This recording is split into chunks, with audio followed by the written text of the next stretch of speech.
have masks to offer you. If you refuse to wear your mask, you will be asked to leave. So with that said, here are our masks. If you would like to wear one, please.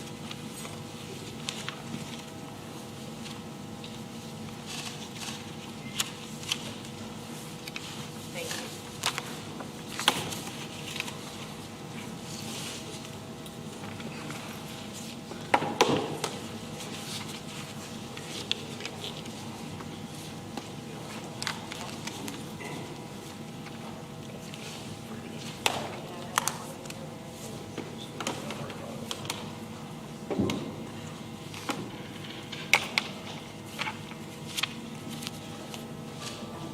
Thank you for your cooperation. I'd like to ask everyone to please stand for the Pledge of Allegiance. I pledge allegiance to the flag of the United States of America and to the republic for which it stands, one nation, under God, indivisible, with liberty and justice for all.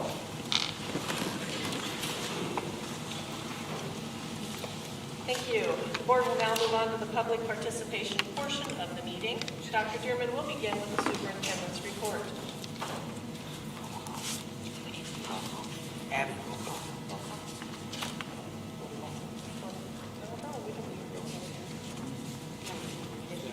Oh, it was at the beginning. I'm sorry. Let's go ahead and take roll.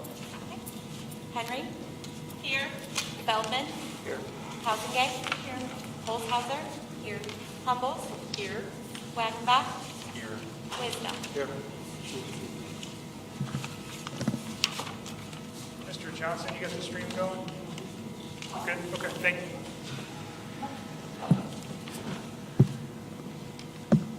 Let's adjust it. All right, first things first. I'd like to wish someone a happy birthday. It's not nice to give away a lady's age, but Lordy, look who's 29, to Miranda. So happy birthday to you.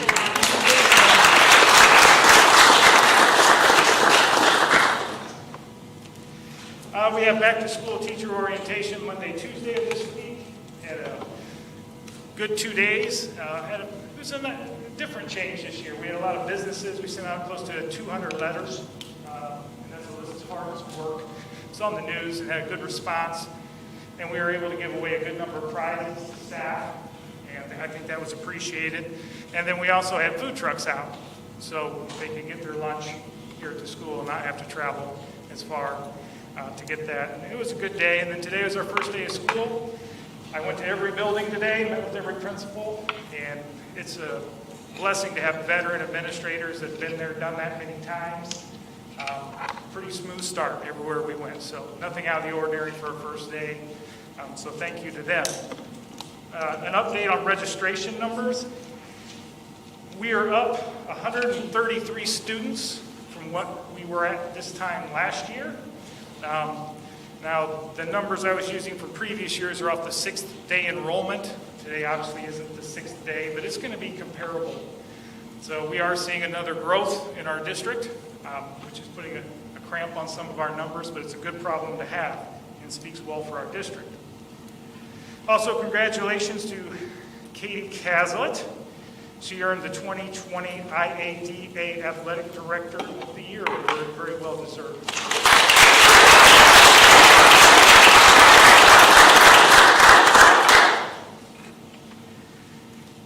We instituted a new traffic flow pattern today as recommended by Terra Engineering. It's improvement concept number 2. And like anything, when you do something new for the first time, there's a learning curve, and we're in the process of that learning curve. Yes, we know it wasn't perfect and didn't expect it to be the first time you tried something, to hit a home run. So we're going to continue to run that for, the rest of this week and look at what is working, what isn't, and then have the traffic committee come together and make some recommendations on what is working, what isn't, how we can improve and make it better. So yes, we are aware there's some issues with it. And part of it is just operator error, just not knowing the system. Hopefully that improves over time as people learn the system. With that, Mr. Andrews, Miranda, did you put the video on the flash drive? Or Miranda, could you pull that up? I just wanted to share a quick video. This is not the traffic pattern that we're doing.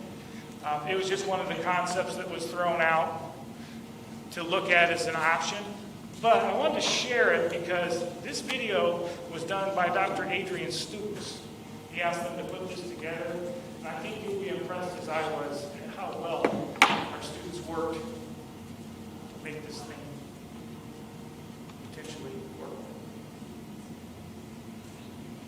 Sorry, I'm trying to make sure. Here we go. You got it. The CUSD traffic flow plan. Though not middle or high buses. Buses will enter from Cedar Hills Drive. They will turn left towards the front entrance of the high school and then turn right. High school students can drop off here after high schoolers are off. The bus will proceed to the middle school. The bus will continue towards the middle school and the bus will turn left. They will stay in the lane closest to the school. The bus will continue until they are close to the school doors, and this is where the middle schoolers get dropped off. Dunlop Middle School parent drop-off. Here is the map. All pedestrian traffic will be diverted behind the high school. When driving past, use the furthest or outside lane from the school. Students will then be dropped off in the DMS parking lot as in years prior. Dunlop High School parent drop-off. All traffic will be diverted behind the high school. Use the inside lane closest to the building. Students will be dropped off at the swim lab corner, and all students will enter from the front entrance. Dunlop High School student drivers. All student driver traffic will be diverted behind the high school. Student drivers will stay in the outside lane as they go around the high school until they reach the middle school. Students will drive through the middle school parking lot and will enter the high school parking lot through any of the 3 back entrances to the high school parking lot. So those are the students that put this together. So thank you to Dr. Adrian and your students. And we each got them some gift cards to thank them for their work, even though we didn't use the concept. I thought their work was exemplary. So thank you to Dr. Adrian and his students. Last item I have, one of my goals was to put together some type of newsletter, pamphlet, flyer, outreach to community that are tax-paying members of our district, but necessarily cannot have students that go to our district. Some of our elderly community and whatnot. Just letting you know that is in the process of being worked on, and hope to do that 2 times a year. So that will be completed and sent out probably, after Thanksgiving, maybe 1st of December, something like that. So you can be looking for that to come out about that time. Thank you. Thank you. Glad to hear we're going to be communicating with our taxpayers. Can I ask Dr. Dearman a question? I'm sorry? Can I ask Oh, Dr. absolutely. Dearman a question? Dr. Dearman, can you or it's Dr. Adrian, just give a little update on looking into the driver education piece? I'll refer to Dr. Adrian on that. I didn't hear what he said. He's asking about driver's education, and can you update us on some of the conversations we had? I'll let you speak to that. We're working on a proposal to expedite the process of our student driver being able to get their license, driver's license on time. But right now, I don't have the numbers to share with you. I have the numbers, but they're not as finished as I want them to be. It's coming. Okay, thanks. Okay. No further questions? We'll move on to the public comment portion. At this time, we'll move on to public comments. Is there anyone who wishes to address the board? If so, please raise your hand. All right, thank you. Before addressing the board, I'd like to remind you of our guidelines. Per board policy 2.230, we ask that when addressing the board, you identify yourself and please be brief. Comments shall be limited to 5 minutes. The speaker is asked to please conduct oneself with respect and civility towards others. It's advisable that individuals under the age of 18 who wish to address the board be accompanied by his or her parent or guardian. The board typically does not engage in two-way conversations during the public participation portion of the meeting. Any follow-up response that would be required would be addressed by the administration at a later date. It is recommended that to be respectful of others and protect confidentiality, complaints against individual students, staff members, board members, either named or unnamed, be presented in closed session or be put in writing, signed by the person or persons making the charges, and delivered to the School Board of Education Secretary. At this time, I would like to ask anyone who wishes to address the board to come forward and sign the public participation sheet. Then each speaker may come to the podium and begin by speaking into the microphone, stating their name and the topic they wish to be addressing. If there's anyone who's ready to come forward, please do so now.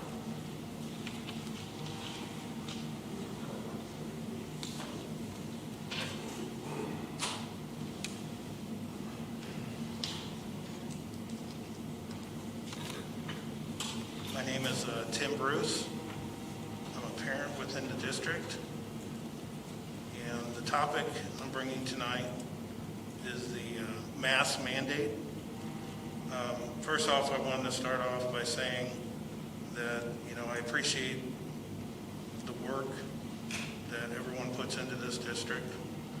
Having spent 7 years at another school district, being a school board member, I can really appreciate the work and time and effort you put into it. But tonight I came not to talk about, I didn't want to get into talking about how masks, there's no scientific data behind using them, and I didn't come to talk about how there are real health risks with wearing masks. What I did come to discuss is the fallacy that a school can lose their recognition by not following the mandate. The state superintendent or the Illinois Board of Education does not have the authority to revoke a school's recognition status based on this mandate. To revoke, they would have to show through due process that the school is deficient in the health, life, and safety code through due process. These mainly pertain to facility issues that are explicitly spelled out. To have the power to enforce the executive order mandate, House Bill 2789 would have had to pass, which it did not. In closing, I just wanted to summarize that the State Board of Education or the state superintendent lacks authority to enforce this mandate. So essentially, the district holds the direct responsibility of adopting this policy through either ignorance of the rules or through their willful participation. Thank you.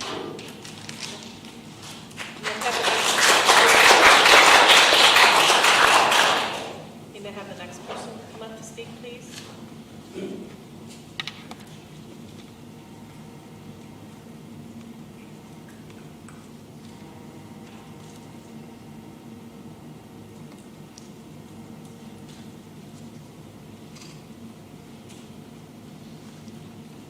Okay, thanks, Tim.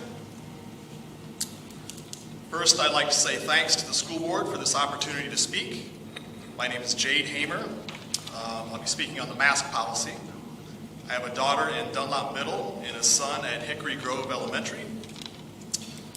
I was able to share my thoughts at last week's board meeting focused on the mask mandate voted on by the board. Although it was buried in the return to school policy, I talked about how facts matter and shared some local COVID data. I urged the board to hold the line on the mask policy, the mask optional policy, and fight the governor's executive order. The board voted in favor of mask mandates, I believe 5-1, reversing the mask optional unanimous vote in July. Since last week, I've engaged in direct discussions with board members to dig deeper into the thought process. I reviewed Superintendent Dearman's recent letters to parents, including the section on masking. I've also analyzed state of Illinois legal statutes, case law, legislative bills, and constitutional authority of Illinois administrative agencies compared to locally elected school boards. I've engaged with neighboring school board members with mask optional policies. learned from attorneys, and canvassed other school districts' masking policies. I'll share my key results tonight, and all board members have a full transcript in your inbox. Parents or media can reach me at hamerjn@hotmail.com. Hamer has one M. All input, even the not so nice input, is welcome. Facts matter, especially local facts. First, let's quickly discuss local COVID data because facts matter and local school board members need the facts. If I look at Peoria and Tazewell counties, the average COVID death rate remains at 0. I'll repeat, 0. Okay, let's talk about cases. Average daily cases, about 70. On the surface, that seems high, but let's remember, the population of Peoria and Tazewell counties is about 312,000 people. The percent of the population with diagnosed COVID on any given day is less than 0.2%, or 1 person in every 500. I don't have stats on kids under 18, assuming it's much lower. Exactly why we need local school boards to decide policy for local schools. Next, deconstruction of Superintendent Dearman's recent letters to parents. Parents received no information from the board on this issue, no advance notice to address in last week's meeting. So let's shift gears to Superintendent Dearman's recent letters to parents, with an emphasis on masking policy changes. It's clear our board believes in mask optional policies, given the July voting record. It's clear most pivoted in reaction to the governor's recent executive order under the Illinois Emergency Agency Act. What's not transparent is why our board is not properly assessing the risk, legality, and ultimately standing by their original mask optional policy. I'm here to help. I've said that before, but I also need to share this information with parents. Let's get back to the analysis of the letter. Executive Order number 85 by the governor. Our school board should challenge the legality of that order that attempts to strip the local school board of your authority and force schools to follow Illinois Department of Public Health, IDPH, or Illinois State Board of Education, ISB, in times of emergency. Let me address the recognition status, funding, and accreditation threats. Parents of children in Dunlop schools need to be asking these questions, like I am, to the school board. If I was a school board member, I would ask these questions to qualified attorneys. Don't be satisfied with general answers, which merely deflect. Don't be misdirected. Demand solid, concrete answers with specific references to statute, rules, regulations, and case law. I would not be interested in guidance. House Bill 2789 is currently being considered by the Illinois General Assembly. If passed, this law would, while we're under a public health emergency, as proclaimed by the governor, compel a local school district to comply with safety measures by the IDPH. If we do not comply, ISB could suspend our recognition status. Since this bill is not yet law, what specific authority exists to compel our local school district to comply with IDPH guidance? I respectfully request more time. Could you please finish up within the next 2 minutes? If everyone asks for extended time, it would be very difficult to I'll do. take some of his time. He's only going to Okay take for 2. you? Okay. Yeah, thank you.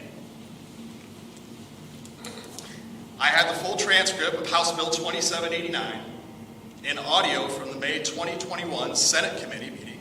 It's just a 3-minute clip describing the proposed bill, which did not pass the Senate. Why is the Illinois legislature working on House Bill 2789 if IDPH and ISB already have authority? Because they don't have authority.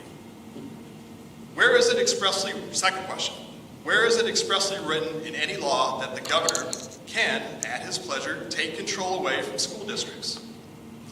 While I understand the Illinois legislature can do such things, as they are considering it in House Bill 2789, where is it that the governor can just disregard the legislature and make these demands upon us? If you tell me he has the power under the Illinois Emergency Management Act, please point me to the specific provisions in that law, which states he can take our authority away. State Superintendent Ayala's letter provided by Superintendent Dearman did not do this either. ISB does not procedurally have authority pursuant to Title 23 of the Admin Code, Part 1.20. Clearly, the legislature doesn't believe they have delegated that authority to the governor, or House Bill 2789 would, in many respects, be an exercise in futility. No, Ms. Ayala, the executive order does not have the force of law. Question 3. Our funding is determined by a funding model that has been created by the Illinois legislature. Please explain to me in detail how our funding could be jeopardized by not following IDPH and ISB, which has not yet been commanded of us by the legislature. While we understand changes in recognition status might impact funding, ISB cannot suspend recognition status for failure to follow IDPH guidance, as House Bill 2789 is not law. Pretty compelling legal argument. Let's also scenario play if the state superintendent, Ayala, attempts to put us on probation, because she will. By the way, this step is likely also illegal, as it can only happen if we violate certain explicit statutory conditions during the annual recognition assessment process. You are familiar with this. The probation period would give us about 60 to 90 days to communicate our remediation plans. If we do not, ISB must prove in the courts that we have violated the law in order to revoke our recognition status. That process would be extremely slow. We could pull back at any point of that 6 to 12 month process. Lastly, with 50 to 100 schools following this very same path, do we really believe Pritzker and his administrative agents would take these actions? That's a lot of kids impacted, horrible press, voters impacted. In summary, risk of recognition status, funding, accreditation, not legal, not an efficient enforcement process, not popular, and not likely. What I just laid out is proper risk assessment and my expectation of elected school board members. Insurance, personal liability, mask enforcement, and sports. My time is getting short. I'm over time. Thank you, Trent. I appreciate the extra time. My email also deconstructs the real risk of insurance coverage, school staff personal liability, touches on civil disobedience, the media likes that term, which could lead to significant disruption in legal liability. On the last point, where is it written in the Illinois School Code that a child can be excluded from school for not wearing a mask? The resolution of ISB states that a child must be allowed to attend school unless two things happen: vaccinations, not COVID vaccinations, and a quarantine order. Where is it in any law or regulation allowed for not following mask policy? While I'm supportive of the Dunlop school dress code, that's not a good place to bury the local mask policy enforcement. Here's why. Why is there a separate enforcement why is there not separate enforcement policy on masks? Because it's not covered by the Illinois School Code. This presents legal liability on the Dunlop School District. Add this to the potential legal liability related to impacts from excessive mask wearing, hypercapnia, hypoxia, depression, oral hygiene, and asthma. I did not address sports, but I'm happy to in future meetings. I'm sure great schools in Iowa, Indiana, Missouri, Florida, Texas would love to battle Dunlop's fantastic athletic teams. There is a path forward for IHSA and IESA Illinois competition, which is driven by recognition status, which I beat on tonight. Be steadfast, be creative, ask for help. In closing, I promise. We need 4 votes to reflect your true beliefs. For the kids you represent, for protecting your locally elected rights as a school board member. Where does it end? What's coming next? What local authority are you going to give up next? Other paths are available to parents, which are more disruptive. Take a stand now. Be a leader. Do the work. Don't stand on the sidelines and watch. Other schools are all in. Others will join. Parents will support, and kids will support. You made a courageous decision last year to open schools for in-person learning. That was the correct decision in hindsight. You are not quite there on masking policy. Trust your original analysis and change your vote. That's all I have. Thank you.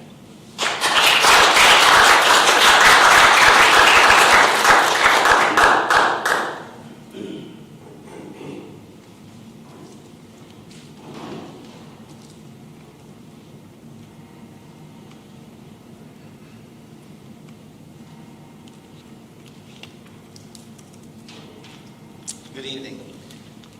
Trent Scholl. I have 5 kids in the district, 2 at DHS, 1 at DVMS, 1 at Wilder Way, and 1 at Speech at Banner. I want to start by, first of all, saying I want to thank for the opportunity to speak tonight, for the free speech to stand here tonight and have this discussion with all of you. This is a freedom that just recently I'm starting to question whether or not I'll have forever in the current light of things right now. I'm not going to talk tonight about statistics and science and arguments of COVID, but I have a few questions I would like to ask the board. Before I do that, I want to thank you for your service to us. I realize completely this was on the job description when you guys signed up for this, and I want to let you guys know we appreciate your steadfast, your diligence, and hard work that you guys put in. Thank you. My first question, has our idea of the best ways for our kids to learn changed just recently? We still appreciate the efforts put into making a unanimous decision to let our parents and students have the choice to wear or not wear a mask. Last year, you were one of the first ones to say we're going to go back to school at full in-person or remote learning, giving everyone a choice. I think we all agree that it was quite a success, all things considered. The board, the faculty, the staff, and the students should all be commended. In addition, you were one of the first to declare intentions to make masking voluntary for this year, as it was deemed best for the students. We were grateful to know where you stood early on. Thank you for your plan. We felt that voices were heard. The board and the administration were advocating for children. You were advocating for my 2 that have asthma. You're advocating for my other child that's in speech that can't see a teacher's face as they're trying to describe the speech for him. You are, as the parents, we could weigh the risks with our children and implement on our own what is going to be the best for the health of our children and our family. But now things have changed.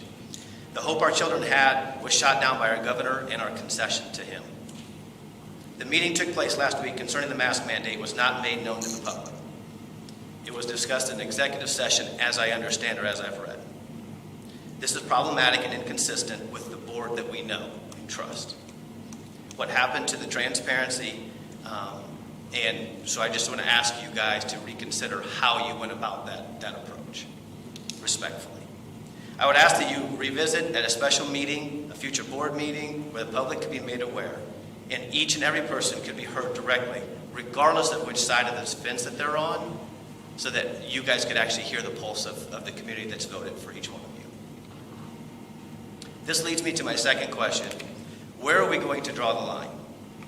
If we don't stand up for what we believe is the best thing for our kids and who we are as parents and advocates of education, you've done the research, you've weighed the risk factors, you've weighed the science and statistics, you've heard it all. You've researched the effects of masks on emotional and psychological health of children. What measure is too far until we take a stand? At what point will we say enough is enough? If you haven't stopped to consider it, please do so now. Where is that line? What is the action plan? We as parents deserve the right to know. We have done everything that the governor has asked of us. And our children see him having fun in the sun and mask free as he has mandates upon them. We would like to see progression throughout the school year. Things that we let slide last year should not be tolerated this year. Teachers should not be threatening to tape masks to kids' face, which happened last year. We would like to see the board revisit this issue many times. We'd like to see just a strategic plan of how we get out of this mandate, either now or in the near future.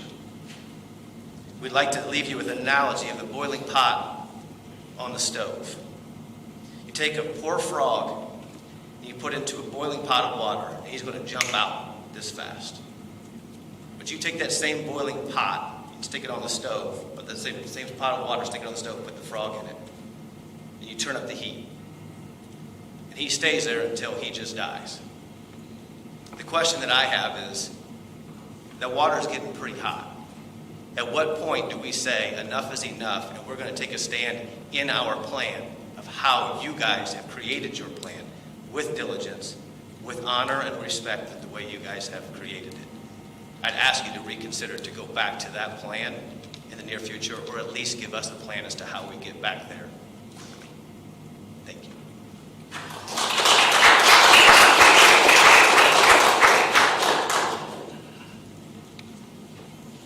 Is there anyone else who wishes to speak?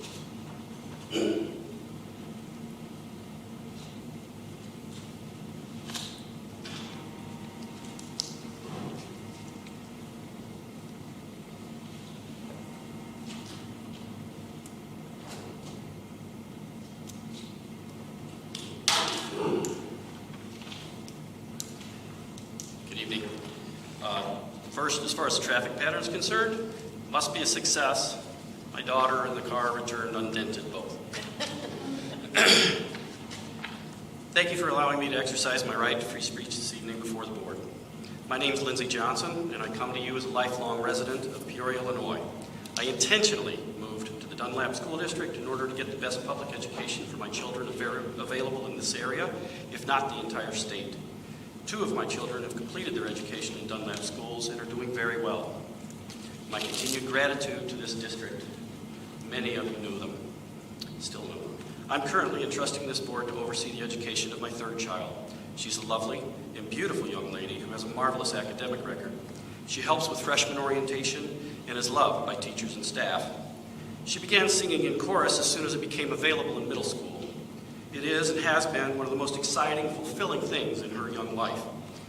The Illinois Music Education Association has seen fit to recognize my daughter's voice and her technical ability in chorus every year since 7th grade, her first audition for them. Last year, they awarded her coveted all-state honors for the first time. She's been in madrigals every year, even freshman year, here at this high school, and this year has been selected to be part of the court itself. She's terribly excited, and so are we. Last year, Governor Pritzker issued his mask mandate, and our daughter's voice was muzzled, along with the collective voice of the rest of Illinois' chorus students. Our outstanding chorus teacher expended immense effort with tenacity, creativity, and grace, but events still had to be canceled. Parents and family weren't allowed to attend the madrigals performance at Christmas. The performance was recorded, and every participant did their level best to sing through their masks, every voice sounding like they were singing into a coffee can.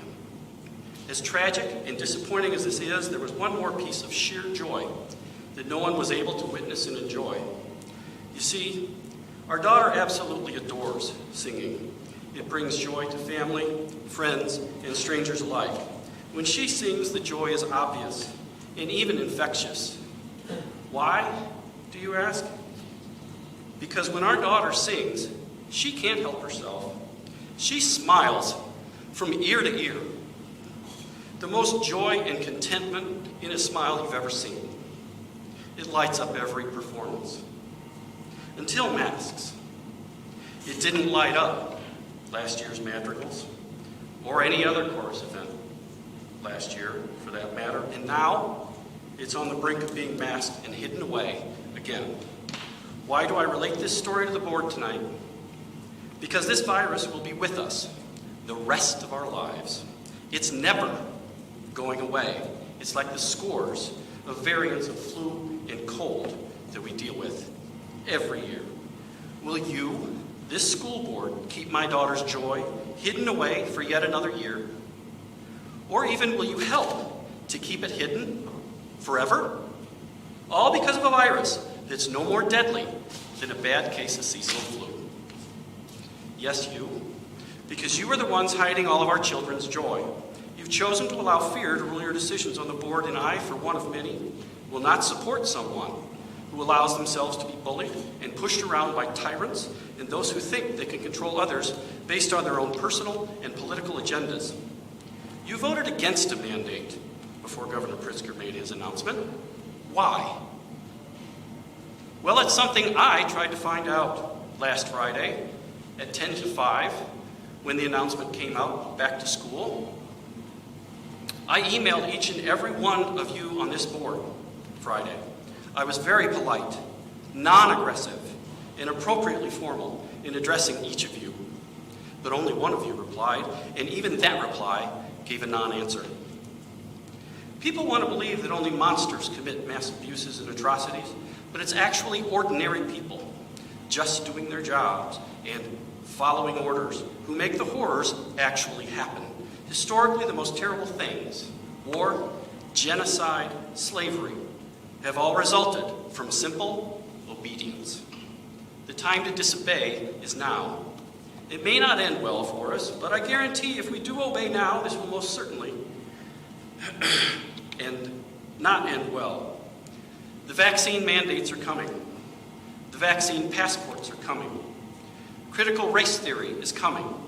Abominably pornographic sex education for kindergartners is coming. From Springfield, the teachers' unions, and the ISBE, and so much more. You know what's right. And you were elected by us to stand opposed. Join the teachers leaving the unions. Join the more than 30 Illinois school districts, and still counting, easily upwards to 100, including our neighbors in Springfield, who already oppose Springfield and make masks optional, as you yourselves originally voted and still won't talk to me about. I implore you, as a father, an American, and a human being, stand up to what the politicians are doing to this nation and help bring back freedom from tyranny. Add some joy back to this country. Add some joy back to this school district. Add the infectious, unbridled joy of my daughter's singing smile back to all of us. Thank you.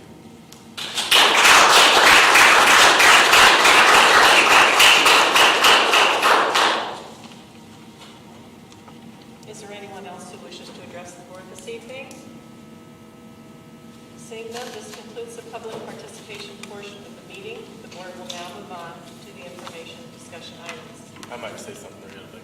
Sure. So I'll agree with most of these people. You know how I voted.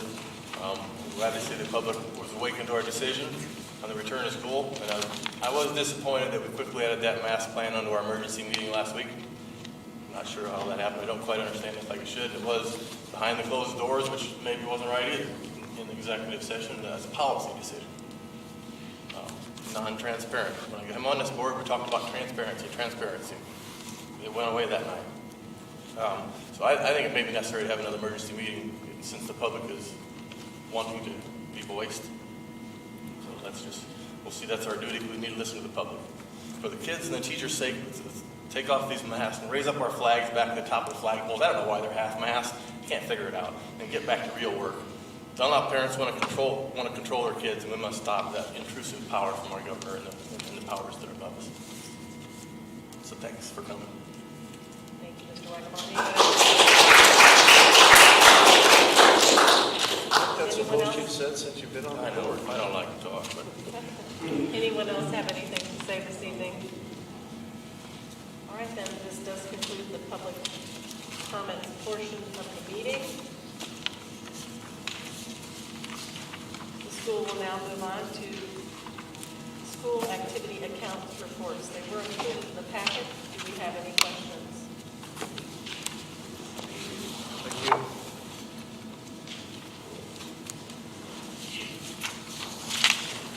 Seeing no questions, this concludes the information discussion items. The board will now move on to the consent agenda.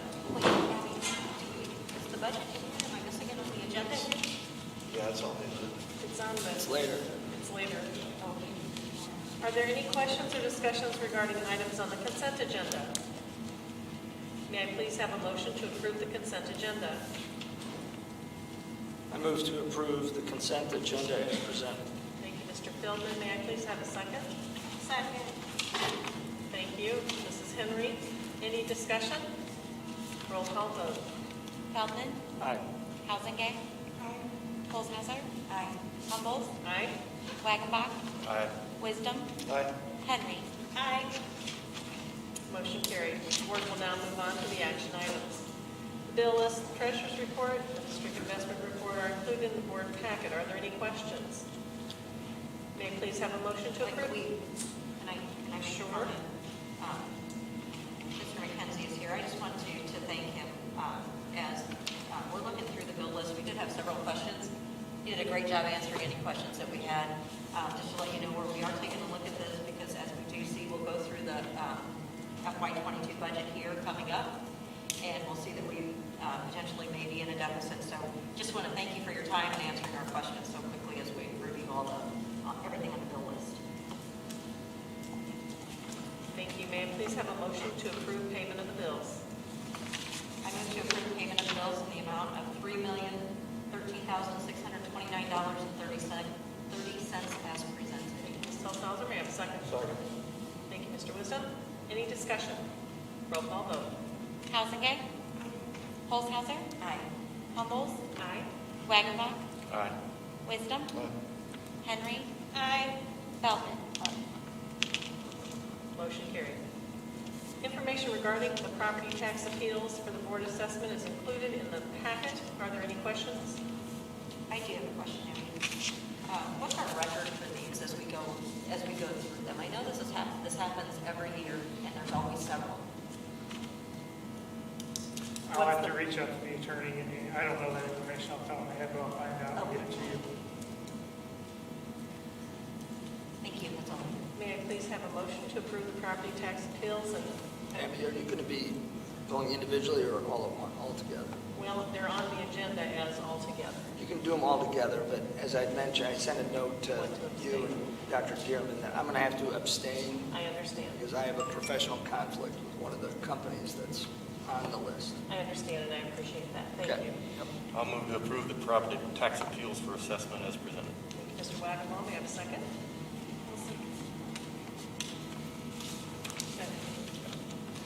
Thank you, Mrs. Hausengay. Any discussion? Roll call vote. Holzhauser. Aye. Humboldt. Aye. Wagenbach. Aye. Wisdom. Aye. Henry. Aye.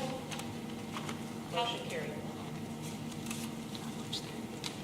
Mr. McKenzie will discuss the 2022 tentative budget.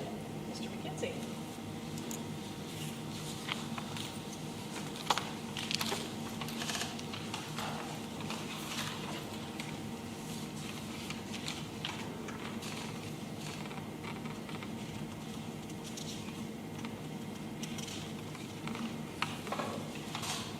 All right, thank you, Madam President, School Board, for having me tonight. I'll just have a brief presentation about the budget. I've talked to several of you already this week, so if you have any more questions tonight, I'll answer the ones I can, and then if you have any additional questions as we move forward, just always feel free to call me or email me. All right, so every year, this time, we have to do our budget. It has to be approved by September 30th and given to the ROE by that point.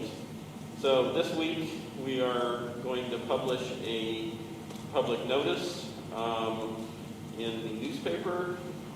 We will then also have it on display. I don't know why I'm looking up there since it's right in front of me, but different situation. I've never done one in this boardroom, so just get my act together here. But we will also put it on display. It'll be on the district's website, and we'll also have a printed copy at the district office. So if anybody would like to see it or get more information, that's where we'll have it on display.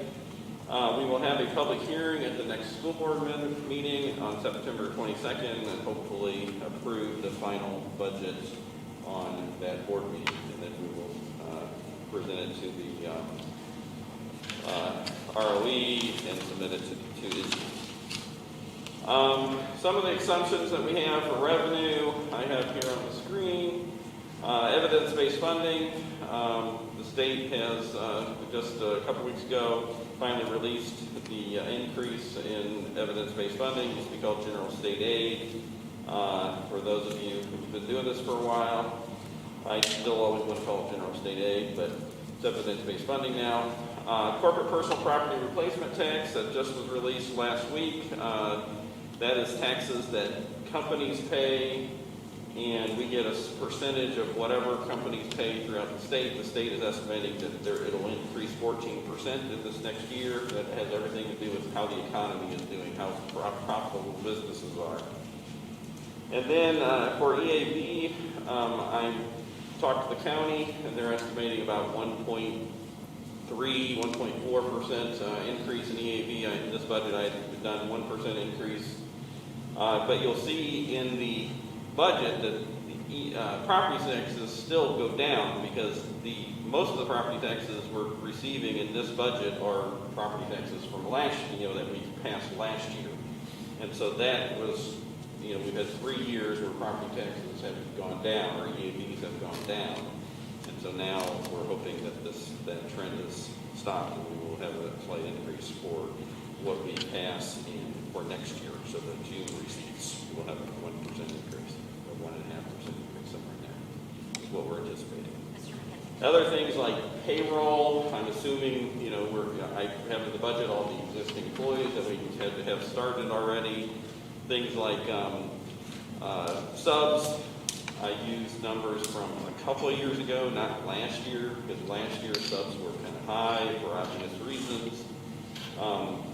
But I'm hoping we'll be back to the more normal amounts for subs, and that's what I've built into the budget. So, what I usually do, and I've kind of developed this process over several years of doing this, I don't like the state's form for the budget. I got lots of information. It's great for a guy like me. I can look at it and I can tell you what all that means, and it's just too much information for the board and for the public. So I have created this summary sheet that I put at the front of the budget, and it's got two halves. There's the left half, which is the operating portion of the budget. That's what you're seeing here. And then there's a right-hand side, which is the non-operating funds. But first we'll focus on the operating side. Operating side, traditionally, it's Illinois schools are the education fund, operation and maintenance fund, transportation fund, and working cash. This is where most of the school district's operations and expenses and revenue all goes into these funds. These are the most things that we control more than in other funds.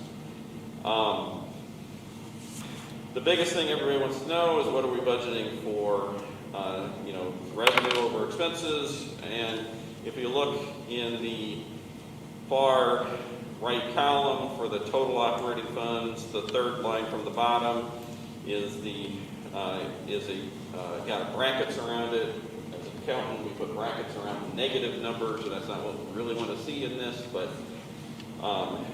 the reality is revenues we're expecting are still going to be a little down, and expenses just from inflation and stuff are going to be up. So that's where we are. The biggest part of that is in the education fund, $2.2 million.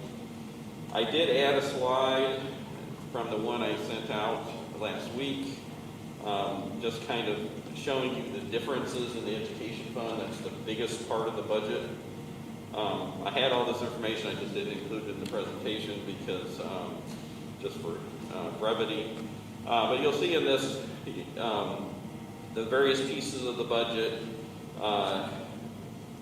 Property taxes are down. We're still expecting to be down. The personal property replacement taxes are going to be up a little, just 15%, because some of it goes into other funds, and the part that goes into the education fund is 15% compared to the 14% I had in the previous slide. State grants are still not, there's probably a few that are still in the process, so I don't have those numbers, so I'll be adding those as we get them. And then the biggest increase in revenue is federal sources, 58%, and that's ESSER 2 and ESSER 3 funds. The CARES Act, second and third portion, and that's 58 to 58.5%. And that mostly, we're getting the revenue in that line, and then we're having expenses down in that match, that increase is matched by an increase in expenses. And then in the expense side, you'll see that salaries, we're expecting to go up about 4%. It's raises, various things like that. Benefits, 7.53%. That's mostly health insurance. We're expecting health insurance to increase this year. So that's why that is up at that point. Purchase services,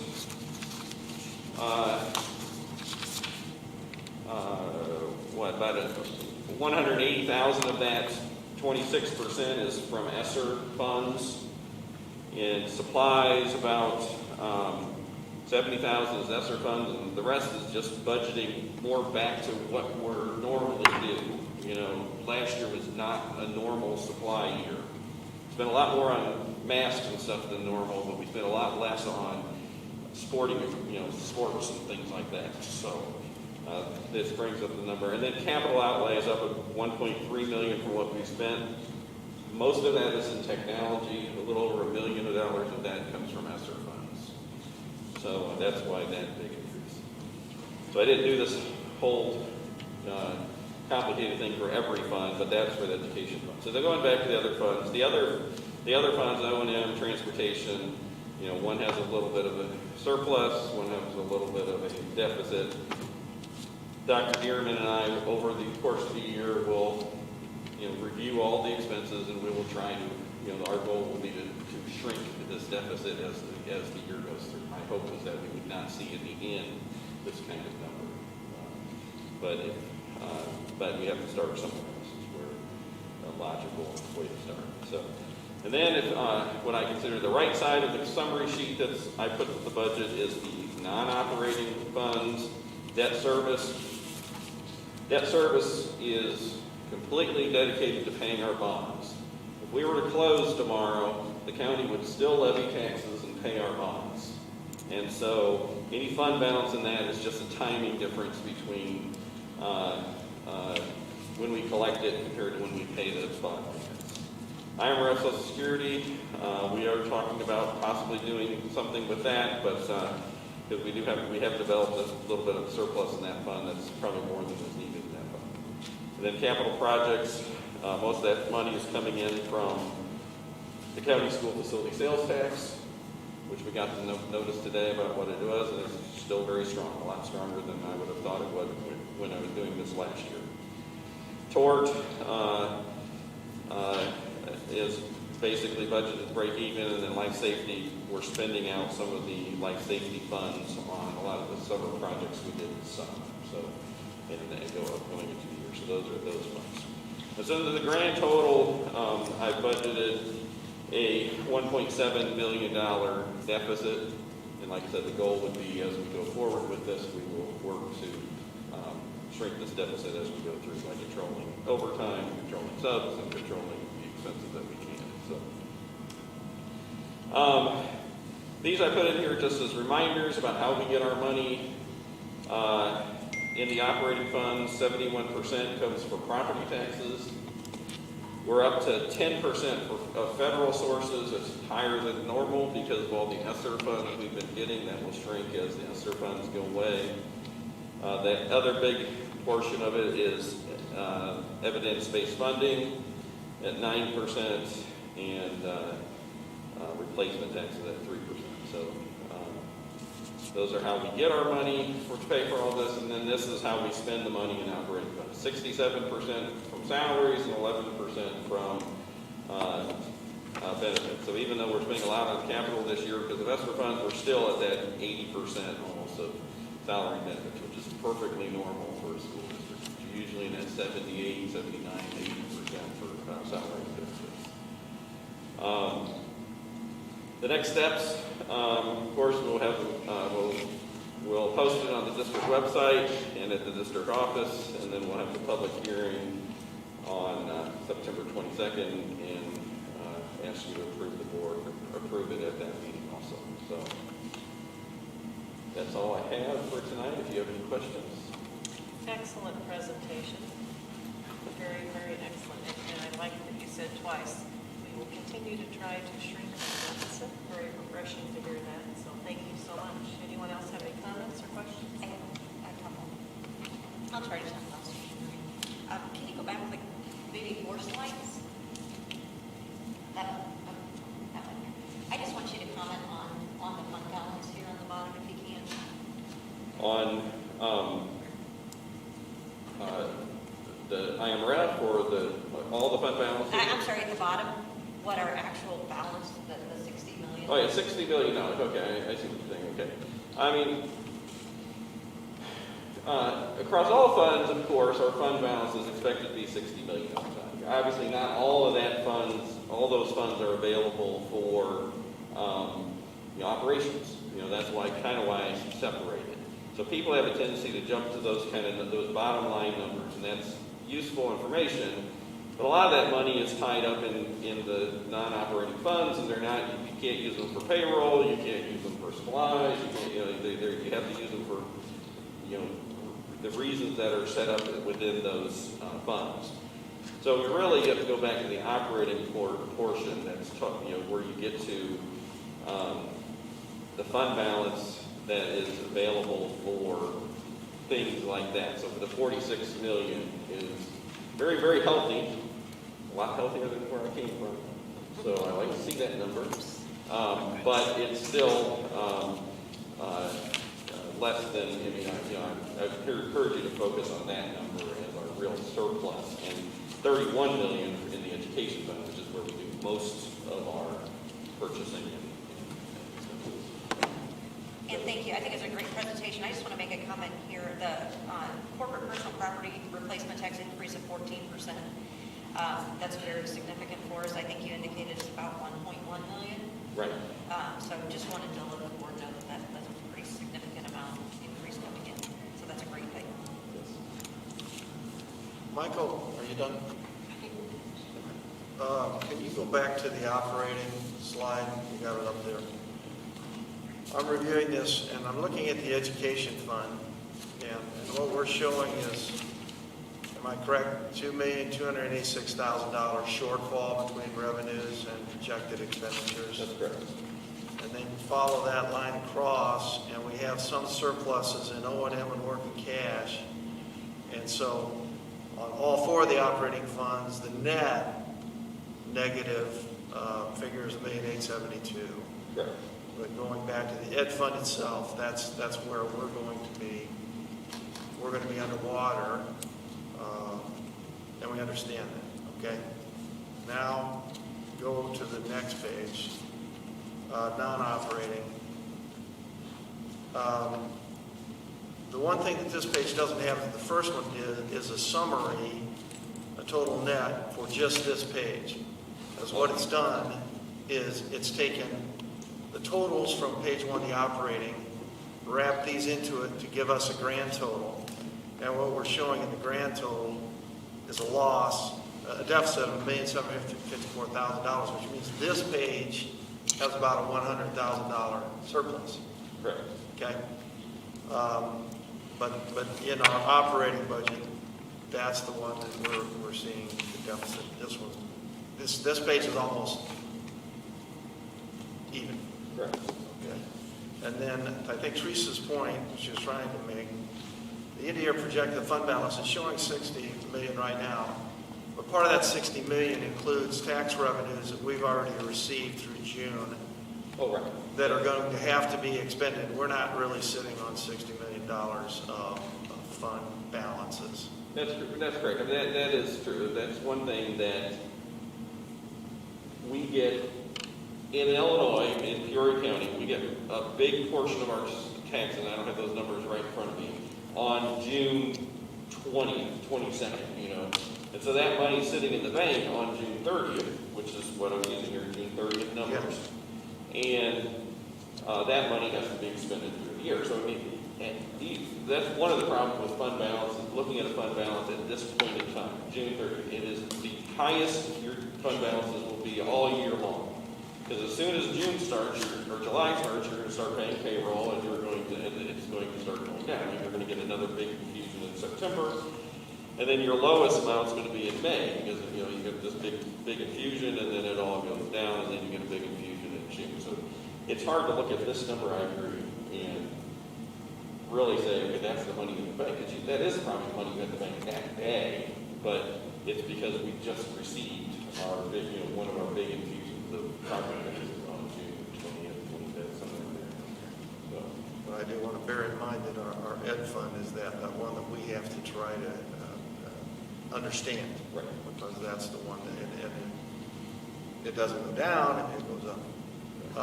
I'd also like to compliment you on this.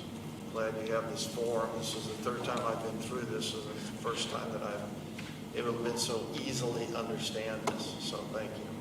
We appreciate it. Abby, I just want to add, I asked Matt Andrews to get with Mike at some point, and this Mike, and I think it would be helpful, just even for me, I haven't been on the board for very long, no longer than the new person, but I haven't been on very long.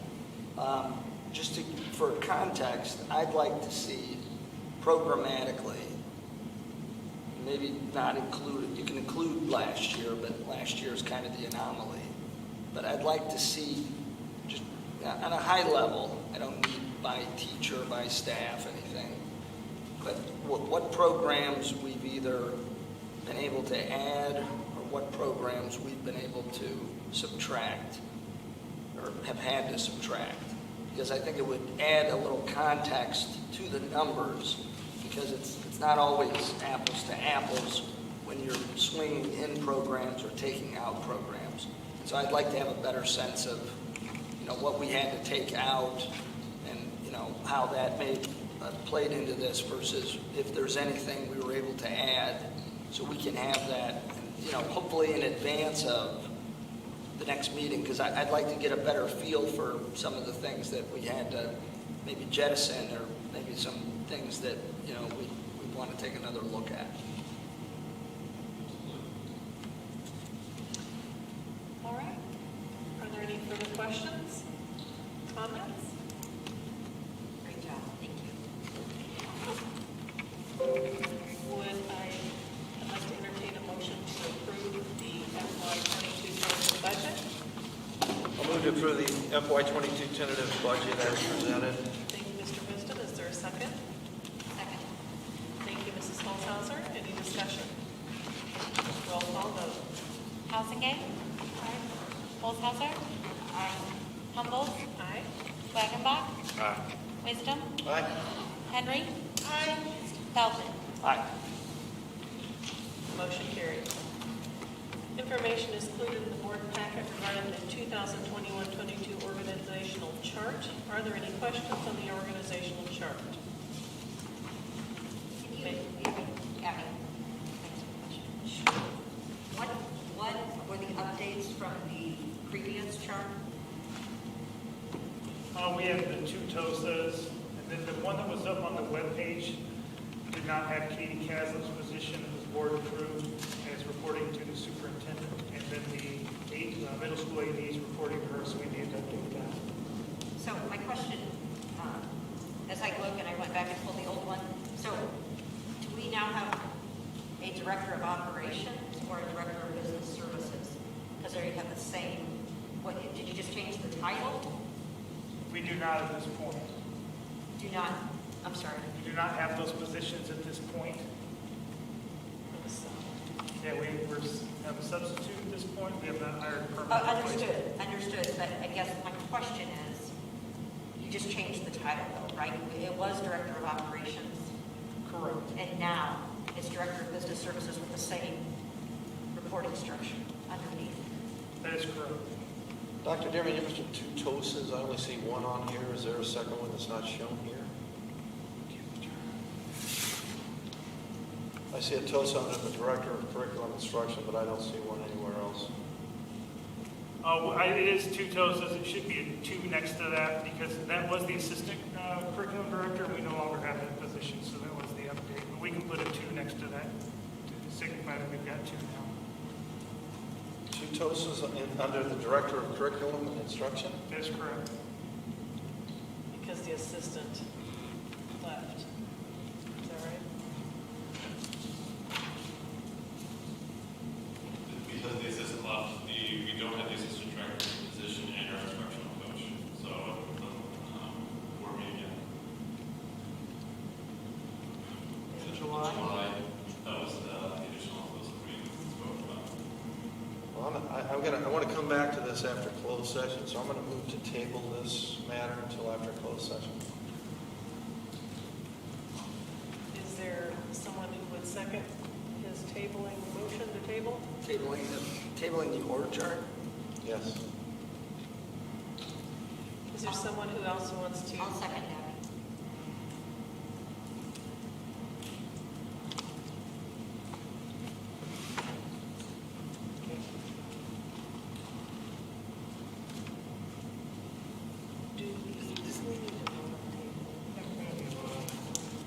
This concludes the action items portion of the meeting. May I please have a motion to adjourn to closed session? I motion to adjourn to closed session for the following purposes as stated in the Open Meetings Act. The appointment, employment, compensation, discipline, performance, or dismissal of specific employees, student disciplinary cases, collective negotiating matters, discussion of minutes of meetings lawfully closed, purchase or lease of real property, security procedures, and litigation. Thank you, Mrs. Henry. Is there a second? Second. Thank you. Mr. Wivenhoff. Any discussion? Those in favor say aye. Aye. Those opposed, nay. Motion carried. Time is 7:06. Congratulations on a wonderful first day. Keep it going.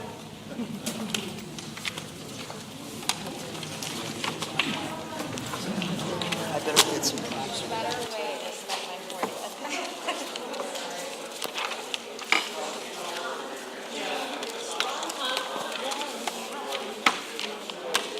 It's the girl there in the black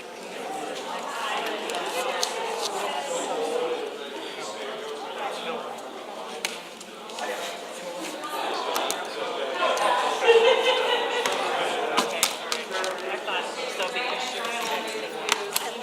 was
session.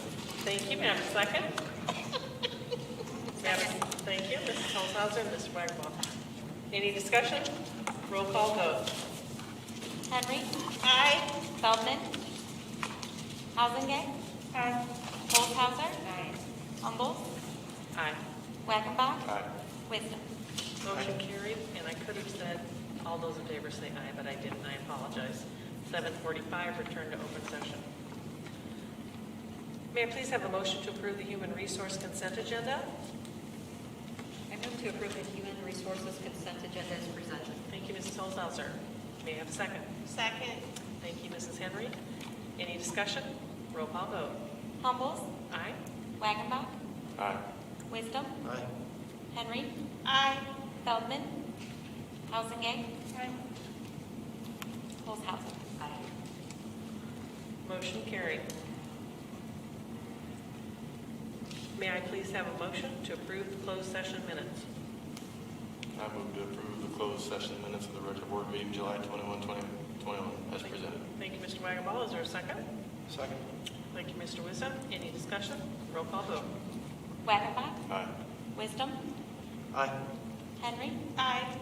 Hausengay. Aye. Olshauser. Aye. Humble. Aye. Motion carried. Do we need to go back to the board chart? Okay. May I have a motion to approve the organizational chart as presented with the addition of the two TOSA? I move to approve the 21-22 organizational chart as presented. Is there a second? A second. Thank you, Mrs. Hazelgate. Any discussion? Roll call vote. Wisdom. Nay. Henry. Aye. Hausengay. Aye. Olshauser. No. Humble. Aye. Wackenbach. Aye. Motion carried. Okay.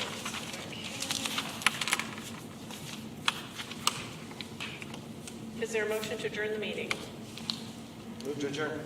Thank you, Mr. Wisdom. Is there a second? Second. Thank you, Mrs. Henry. Any discussion? Those in favor say aye. Aye. Opposed, nay.